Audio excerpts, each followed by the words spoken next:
দেড় যুগের সংসার ভাঙলো আরবাজ মালাইকার। একদিন আগেও আরবাজ ও মালাইকা দুজন মিলে একসঙ্গে মুম্বাইয়ে গিয়েছিলেন জাস্টিন বিবারের কনসার্টে। সেদিন ফটো সেশনেও অংশ নেন। কনসার্টে তাদের হাসি খুশি চেহারা দেখে কেউ ধারণাই করেননি ঠিক কি ঘটতে যাচ্ছে একদিন পর। সবাইকে অবাক করে আজ খবর বেরিয়েছে তাদের আনুষ্ঠানিক বিচ্ছেদ হয়ে গেছে। এনডিটিভির খবরে বলা হয়েছে, দেড় যুগের বিবাহিত সম্পর্কের অবসান ঘটিয়ে অবশেষে আরবাজ খান ও মালাইকা আরোরা বিচ্ছেদের পথ বেছে নিলেন।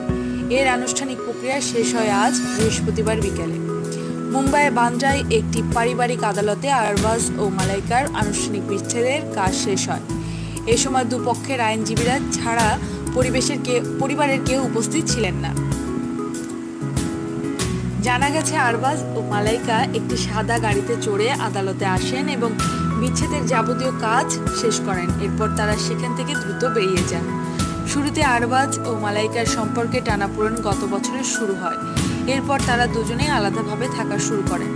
পরিবারের অন্য সদস্যরা তাদের সম্পর্ককে জোড়া লাগানোর চেষ্টা করেন, কিন্তু ব্যর্থ হন।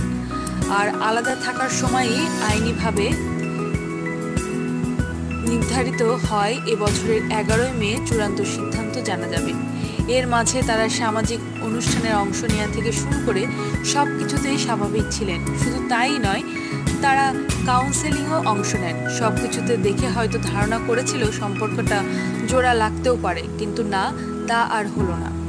একটি বিজ্ঞাপন চিত্রে শুটিং করতে গিয়ে আরবাজ ও মালাইকার পরিচয়। 1998 সালে একটি গানের ভিডিওতে অভিনয়ের পরের বছরই তারা সেরে নেন বিয়ের কাজটি। তাদের একটি মাত্র সন্তান আহরানের বয়স 14 বছর। সে মায়ের সঙ্গে থাকবে বলে আদালত জানিয়ে দিয়েছেন। বাবা আরবাজ খান যে কোনো সময় ছেলের সঙ্গে দেখা করতে পারবেন।